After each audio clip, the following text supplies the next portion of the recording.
പരിശുദ്ധാത്മാവേ എന്നിൽ വന്നു നിറയണമേ. പരിശുദ്ധാത്മാവേ കൃപ ചൊരിയണമേ.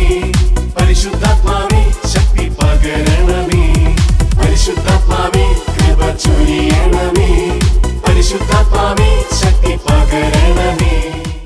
ഈ തിരുവോസ്തിയിൽ ഈശോയുടെ തിരുമുഖം ദർശിച്ചുകൊണ്ട് നമുക്ക് നമ്മുടെ ജീവിതം ഈശോയ്ക്ക് ബലിയായി കാഴ്ചയർപ്പിച്ച് നമുക്ക് ഈശോയെ ഹൃദയം കൊണ്ട് ആത്മാവ് കൊണ്ട് ആരാധിച്ച് സ്തുതിച്ച് മഹത്വപ്പെടുത്താം.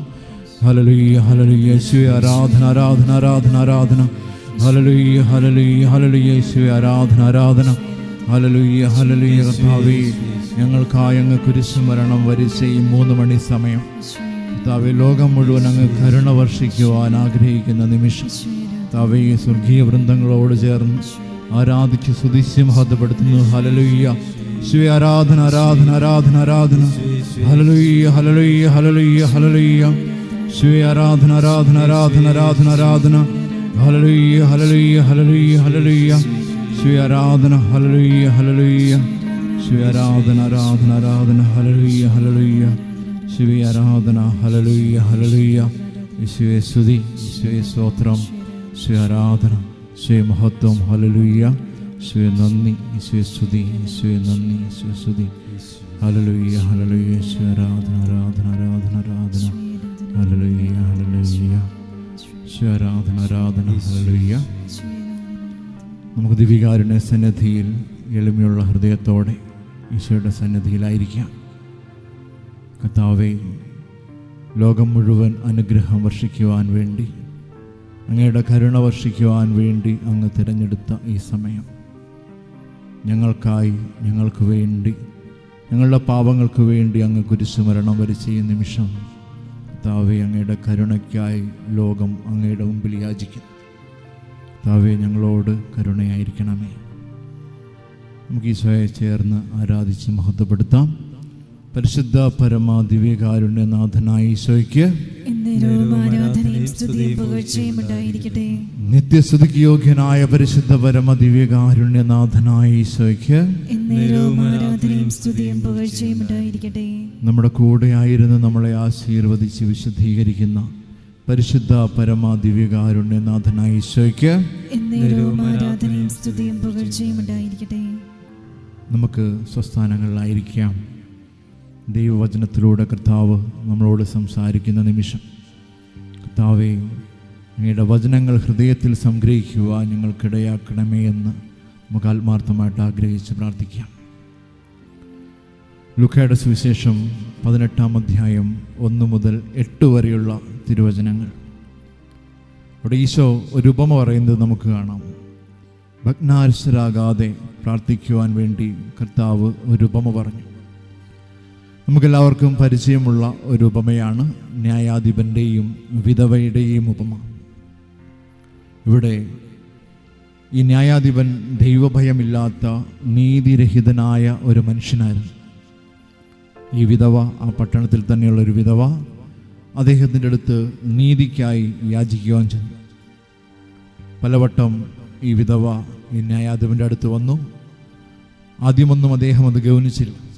തുടർന്ന് അദ്ദേഹം തന്നെ സ്വയം ചിന്തിക്കുകയാണ്, ഈ വിധവ എപ്പോഴും എൻ്റെ അടുത്ത് വന്ന് എന്നെ ശല്യപ്പെടുത്തുന്നു, അതുകൊണ്ട് ഈ വിധവയ്ക്ക് ഞാൻ നീതി നടത്തി കൊടുക്കും, ഇല്ലെങ്കിൽ ഇവളുടെ ശല്യം തുടർന്നുകൊണ്ടിരിക്കും. ഈ ഒരു മനോഭാവത്തിൽ ഈ ന്യായാധിപൻ വിധവയ്ക്ക് നീതി നടത്തി കൊടുക്കുന്നതായിട്ട് നമുക്ക് കാണാൻ സാധിക്കും. തുടർന്ന് വചനം പറയുന്നത് ഇങ്ങനെയാണ്: അങ്ങനെയെങ്കിൽ തൻ്റെ തിരഞ്ഞെടുക്കപ്പെട്ടവർക്ക്, അതായത് രാവും പകലും ദൈവത്തെ വിളിച്ചപേക്ഷിക്കുന്ന തൻ്റെ തിരഞ്ഞെടുക്കപ്പെട്ടവർക്ക് ദൈവം നീതി നടത്തി കൊടുക്കാതിരിക്കുമോ? തുറന്ന് വചനം ഇപ്രകാരമാണ് പറഞ്ഞു വെക്കുന്നത്: അവർക്ക് നീതി നടത്തി കൊടുക്കും. പക്ഷേ തുടർന്ന് നമ്മൾ വായിക്കുന്ന ഒരൊറ്റ വചനമാണ് നമ്മളെ അത്ഭുതപ്പെടുത്തുന്നത്. ദൈവം നീതി നടത്തി കൊടുക്കുമെങ്കിലും തുടർന്ന് വചനം ലൂക്കയുടെ സുവിശേഷം 18-ാം അധ്യായം 8-ാം തിരുവചനം വായിക്കുമ്പോൾ നമുക്ക് മനസ്സിലാവുന്ന ഒരു കാര്യം, അവിടെ വചനം പറയുന്നത് നമ്മളൊരു പക്ഷേ കൗതുകത്തോടെ വായിക്കേണ്ട ഒരു വചനമാണ്. എങ്കിലും നീതി നടത്തി കൊടുക്കും, എങ്കിലും മനുഷ്യപുത്രൻ വരുമ്പോൾ ഭൂമിയിൽ വിശ്വാസം കണ്ടെത്തും.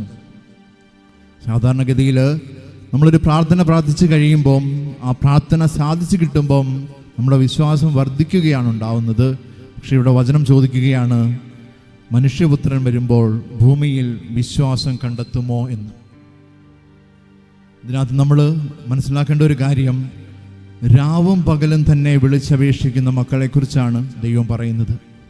പൗലോസ് ശ്ലീഹ തെസ്സലോനിക്കക്കാർക്ക് എഴുതിയ 1-ാം ലേഖനത്തിൽ 5-ാം അധ്യായം 16, 17, 18 തിരുവചനം, അവിടെ വചനം പറയുന്നത് ഇങ്ങനെയാണ്: നിങ്ങൾ എപ്പോഴും സന്തോഷത്തോടു കൂടെ ഇരിക്കുവിൻ, ഇടവിടാതെ പ്രാർത്ഥിക്കുവിൻ, എല്ലാ കാര്യങ്ങളിലും നന്ദി പ്രകാശിപ്പിക്കുവിൻ.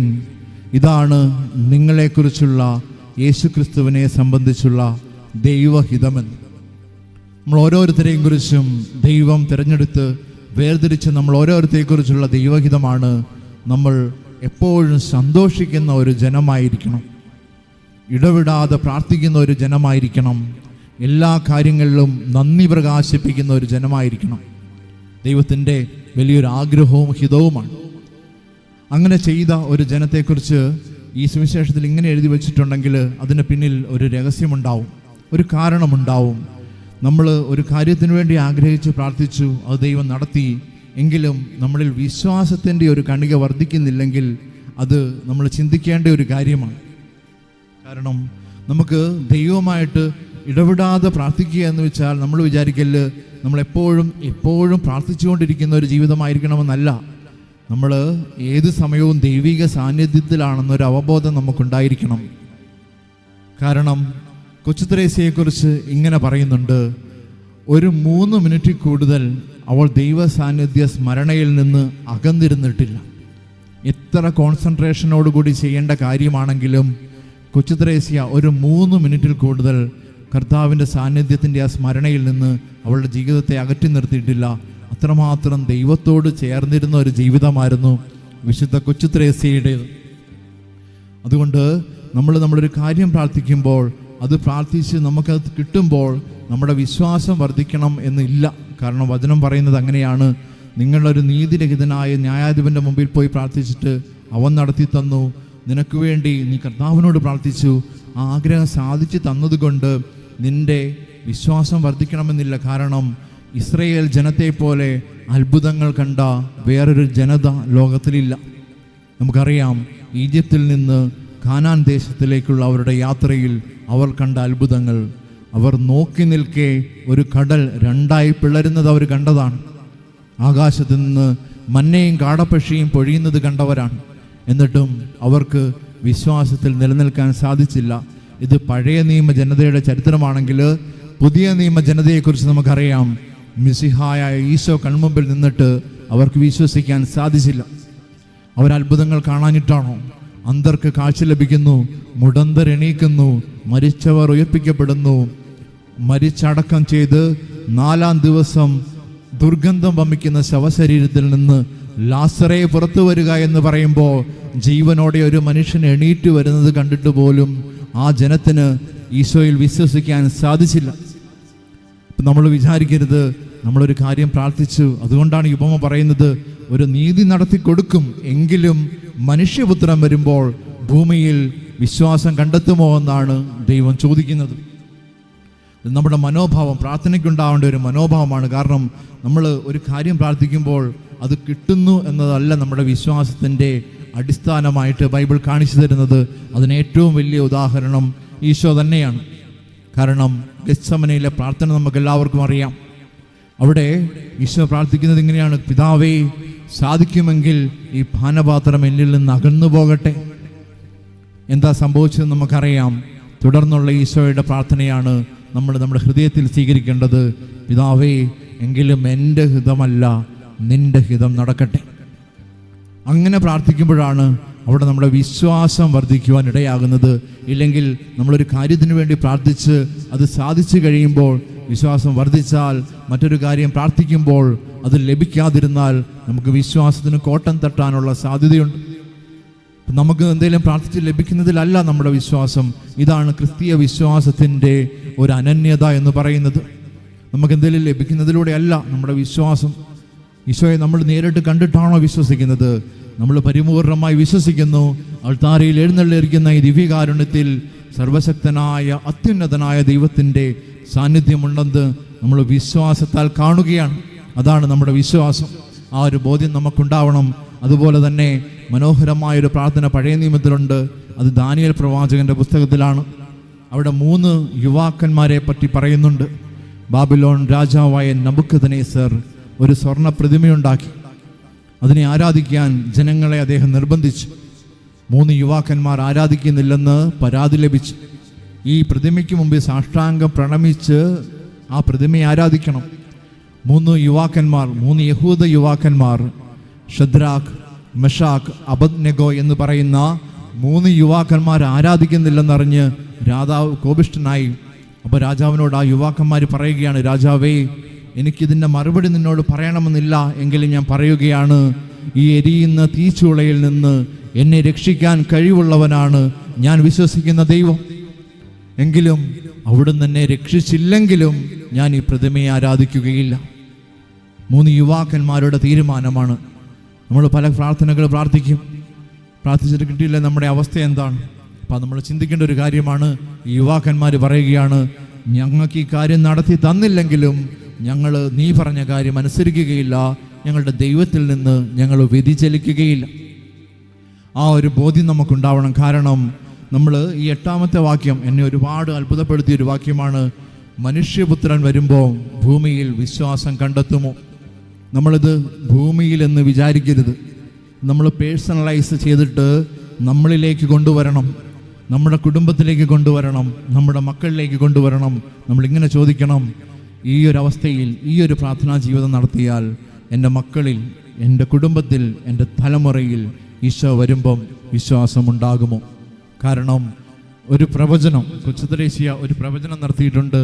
അവിടെ ഇങ്ങനെയാണ്, കൊച്ചുത്രേസ്യ പുണ്യവതിയുടെ ഒരു പ്രവചനമാണ്, അന്ത്യകാലത്ത് ആദിമസഭയിൽ ഉണ്ടായിരുന്ന വിശുദ്ധരെക്കാൾ മാരക വിശുദ്ധർ ഉയർത്തെഴുന്നേൽക്കും. അപ്പം അങ്ങനെ ഒരു പ്രവചനം കൊച്ചുത്രേസ്യ പുണ്യവതി നടത്തിയിട്ടുണ്ട്. ആദിമസഭയിൽ നമുക്കറിയാം വിശുദ്ധരാവാൻ ഒരു കൂട്ടം വിശുദ്ധ ജനതയ്ക്കുള്ളിലാണ്. പക്ഷേ ഇന്ന് കാലം അതല്ല. ഇന്ന് വിശുദ്ധരാവുക എന്ന് പറഞ്ഞാൽ അതികഠിനമായ ഒരു സാഹചര്യത്തിലൂടെയാണ് കടന്നു പോകുന്നത്. വഴിതെറ്റാൻ എല്ലാ സാഹചര്യവുമുണ്ട്. ഈ രീതിയിൽ മുന്നോട്ട് പോകുമ്പോൾ അവിടെ വിശുദ്ധ ജീവിതം നയിക്കുവാൻ നമുക്ക് അത്രയധികം ദൈവകൃപ ആവശ്യമുണ്ട്. അതുകൊണ്ട് ആദിമസഭയിൽ ഉണ്ടാവുന്ന വിശുദ്ധരേക്കാൾ മാരക വിശുദ്ധർ അന്തിമ സഭയിൽ ഉണ്ടാകുമെന്നാണ് പ്രവചനം. അപ്പം ആ ഒരു ബോധ്യം നമുക്കുണ്ടാവാം. അപ്പം നമ്മളും ആഗ്രഹിക്കണം, കർത്താവേ, അന്തിമ സഭയിൽ ഉണ്ടാകുന്ന വിശുദ്ധരിൽ എൻ്റെ കുടുംബത്തിൽ നിന്ന്, എൻ്റെ തലമുറയിൽ നിന്ന് ഒരാളെങ്കിലും ആ കൂട്ടത്തിലുണ്ടായിരിക്കണം. കാരണം നമ്മൾ നമ്മുടേതായ കാര്യങ്ങൾക്ക് വേണ്ടി മാത്രം പ്രാർത്ഥിച്ചൊരുങ്ങുന്ന ഒരു വിശ്വാസമാണ് നമ്മൾ കാത്ത് സൂക്ഷിക്കുന്നതെങ്കിൽ ഒരപകടമുണ്ട്. കാരണം ആ അപകടത്തെക്കുറിച്ച് പറയുന്നത് ഏലിയ പ്രവാചകനാണ്. ഏലിയ പറയുന്നുണ്ട്, കർത്താവേ, ഇസ്രായേൽ ജനം ഒന്നടങ്കം വഴിതെറ്റിപ്പോയി, ഇനി ഞാൻ കൂടെയേ ഉള്ളൂ. അപ്പോൾ ദൈവം ഒരു ഓർമ്മപ്പെടുത്തൽ നടത്തുന്നുണ്ട്, ബാലിന് മുമ്പിൽ മുട്ടുകുത്താത്ത 7000 പേരെ ഞാൻ മാറ്റി നിർത്തിയിട്ടുണ്ട്. ഇന്ന് നമുക്കറിയാം, ലോകമെമ്പാടും സുവിശേഷം വളരെ ശക്തമായി പ്രഘോഷിക്കപ്പെടുന്ന ഒരു കാലഘട്ടം. നമ്മൾ എത്രത്തോളം ഇതിനോട് ചേർന്ന് നിൽക്കാൻ നമുക്ക് കഴിയുന്നുണ്ട് എന്ന് നമുക്കറിയില്ല. പക്ഷേ ഒരു കാര്യം സത്യമാണ്, കർത്താവ് ഒരു ജനത്തെ ഒരുക്കുന്നുണ്ട്. ഒരു റെമനന്റ്, ഒരു അവശിഷ്ട ഭാഗം രൂപപ്പെടുന്നുണ്ട്. വിശുദ്ധിയിൽ ജീവിക്കാൻ, കർത്താവിന് വില കൊടുക്കാൻ, സുവിശേഷത്തിന് വില കൊടുത്ത് ജീവിക്കുന്ന ഒരു ജനത രൂപപ്പെടുന്നുണ്ട്. നമ്മൾ ആഗ്രഹിക്കണം, കർത്താവേ, എൻ്റെ കുടുംബത്തിൽ നിന്ന്, എൻ്റെ മക്കളിൽ നിന്ന്, എൻ്റെ തലമുറയിൽ നിന്നൊരാൾ ഇതിൻ്റെ ഭാഗമാകാൻ നീ ഇടയാക്കണമേ എന്ന് നമുക്ക് പ്രാർത്ഥിക്കാം. ആ ഒരു ബോധ്യം നമുക്കുണ്ടാവണം. കാരണം ഇപ്പം നമുക്കതിനുള്ള സമയമാണ്. കാരണം അത്രയധികം നമുക്ക് സുവിശേഷം കേൾക്കുവാനുള്ളൊരു സാഹചര്യമുണ്ട്. ഇതിൻ്റെ ഒരു അപകടം മനസ്സിലാക്കിയ ഒരു വ്യക്തി, നിങ്ങൾ ധനവാന്റെയും ലാസറിൻ്റെയും ഉപമ വായിച്ചാൽ മനസ്സിലാകും. ധനവാൻ ഒരു തെറ്റും ചെയ്തില്ല, ലാസറിനെ പരിഗണിച്ചില്ല എന്നൊരു കുറ്റം മാത്രമേ അദ്ദേഹം ചെയ്തുള്ളൂ. മരിച്ച് സ്വർഗത്തിൽ ചെന്ന് അബ്രഹാത്തിൻ്റെ മടിയിൽ ലാസർ ഇരിക്കുന്ന കണ്ട് ഈ വ്യക്തിയോട്, അവിടെ അബ്രഹാത്തിനോട് ധനവാൻ ചോദിക്കുന്നുണ്ട്, ഈ അവസ്ഥ തിരിച്ചറിഞ്ഞപ്പോൾ അന്ന് മരണത്തിന് ശേഷമാണ് ഈ ധനവാന് ബോധമുണ്ടായത്. അദ്ദേഹം പറയുന്നുണ്ട്, അബ്രഹാത്തിനോട് ഇങ്ങനെയാണ് അദ്ദേഹം പറയുന്നത്, ഈ അവസ്ഥ എനിക്കുണ്ടായി, ഇനി ഇതെൻ്റെ സഹോദരന്മാർക്കുണ്ടാവാതിരിക്കാൻ ലാസറിനെ എൻ്റെ ഭവനത്തിലേക്ക് നീ അയക്കണം. കാരണം അതിനു മുമ്പ് ധനവാൻ ഈ ബോധ്യമുണ്ടായിരുന്നില്ല. നമ്മുടെ അവസ്ഥയൊക്കെ തന്നെയാണ്. നമ്മൾ ജീവിച്ചിരിക്കുമ്പോൾ ഒരു പക്ഷേ നമുക്കിതിൻ്റെ ബോധ്യം ലഭിച്ചു എന്ന് വരില്ല. മരണശേഷമായിരിക്കാം നമുക്ക് തിരിച്ചറിവ് ഉണ്ടാവുന്നത്. കാരണം അതിന് മറുപടി അബ്രഹാം പറയുന്നത് ഇങ്ങനെയാണ്, നീ അവരെക്കുറിച്ച് വിഷമിക്കണ്ട, അവർക്ക് മോശയും പ്രവാചകന്മാരുമുണ്ട്. എന്ന് വെച്ചാൽ നിയമവും പ്രവചന ഗ്രന്ഥവും അവർക്കുണ്ട്, ഈ വിശുദ്ധ ഗ്രന്ഥം അവർക്കുണ്ട്. അതിൽ വിശ്വസിച്ചാണ് അവർ വിശുദ്ധിക്ക് വേണ്ടിയും വിശ്വാസത്തിന് വേണ്ടിയും ജീവിക്കേണ്ടത്. ആ ഒരു ബോധ്യം അവർക്കുണ്ടാവണം. സുവിശേഷത്തോട് ചേർന്ന് ജീവിക്കാൻ അവർക്ക് സാധിക്കണം. ഇപ്പം നമ്മുടെ ജീവിതം അതുപോലെ തന്നെയാണ്. നമ്മൾ കർത്താവിനെ കുറിച്ച് ബോധ്യമുണ്ടാവണമെങ്കിൽ, നമ്മുടെ വിശ്വാസത്തിൽ ചേർന്ന് നിൽക്കണമെങ്കിൽ ഈ ഒരു ക്വസ്റ്റ്യൻ കർത്താവ് നമ്മളോട് ഒരിക്കലും ചോദിക്കല്ല്. യഹൂദരോട് ഈശോ ചോദിക്കുന്നൊരു കാര്യമുണ്ട്, അപ്പം കഴിച്ച് തൃപ്തിയായതുകൊണ്ടല്ലേ നീ എന്നെ അന്വേഷിക്കുന്നത്? നീ ഒരു പ്രാർത്ഥന പ്രാർത്ഥിച്ചു, അത് ലഭിച്ചത് കൊണ്ടല്ലേ നീ എന്നെ വിശ്വസിക്കുന്നത്? നമുക്ക് ഏറ്റവും നിരാശപ്പെടുത്തുന്ന ഒരു ചോദ്യമാണ്. നിനക്കൊരു പ്രാർത്ഥനാ നിയോഗമുണ്ട്, അത് ലഭിച്ചത് കൊണ്ടാണോ നീ എന്നെ വിശ്വസിക്കുന്നത്? അതല്ലാതെ നിനക്കെന്നെ ദൈവമായി കണ്ട് വിശ്വസിക്കുവാൻ നിനക്ക് സാധിക്കുന്നുണ്ടോ? നമുക്ക് നമ്മളോട് തന്നെ ആത്മശോധന ചെയ്യാം. നമ്മുടെ മക്കളിൽ, നമ്മുടെ കുടുംബങ്ങളിൽ വിശ്വാസത്തിൻ്റെ ഒരു കൊടുങ്കാറ്റ് ആഞ്ഞു വീശുവാൻ കർത്താവേ ഞങ്ങളോട് കരുണ കാണിക്കണമേ എന്ന് ഈ കരുണയുടെ മണിക്കൂറിൽ വളരെ പ്രത്യേകമായി നമുക്ക് പ്രാർത്ഥിക്കാം. നമ്മൾ ദിവ്യകാരുണ്യ ആശീർവാദത്തിനായിട്ട് ഒരുങ്ങുമ്പോൾ രോഗികളായിട്ടുള്ള എല്ലാ മക്കളെയും, ആരാധനയിൽ പങ്കെടുത്ത് പ്രാർത്ഥിക്കുന്ന എല്ലാ മക്കളെയും സമർപ്പിക്കാം. ആർക്കൊക്കെ വേണ്ടി പ്രാർത്ഥിക്കുന്നുവോ അവരുടെ രോഗാവസ്ഥയെ നമുക്ക് ആരാധനയിൽ ഈശോയുടെ സന്നിധിയിൽ സമർപ്പിക്കാം. നമ്മളോട് പ്രാർത്ഥനാ സഹായം ചോദിച്ചിരിക്കുന്ന ഡെയ്സി എന്ന് പറയുന്ന മകളെ ഈ ആരാധനയിൽ ഈശോയ്ക്ക് സമർപ്പിക്കാം. ദിവ്യകാരുണ്യ ആശീർവാദത്തിനായിട്ട് ഒരുങ്ങുമ്പം ജ്ഞാനത്തിൻ്റെ പുസ്തകം 16:12 അഭിഷേകം. കർത്താവേ, മരുന്നോ ലേപനാഔഷധമോ അല്ല, എല്ലാവരെയും സുഖപ്പെടുത്തുന്ന അങ്ങയുടെ വചനമാണ് അവരെ സുഖപ്പെടുത്തിയത്. മരുന്നോ ലേപനാഔഷധമോ അല്ല, എല്ലാവരെയും സുഖപ്പെടുത്തുന്ന അങ്ങയുടെ വചനമാണ് അവരെ സുഖപ്പെടുത്തിയത്. രോഗികളായ മക്കൾ ആഗ്രഹിച്ച് പ്രാർത്ഥിക്കട്ടെ. വചനത്താൽ സൗഖ്യം ലഭിക്കുവാൻ വേണ്ടി നമുക്ക് ആത്മാർത്ഥമായിട്ട് ആഗ്രഹിച്ച് പ്രാർത്ഥിച്ചുകൊണ്ട് ദിവ്യകാരുണ്യ ആശീർവാദം സ്വീകരിക്കാം.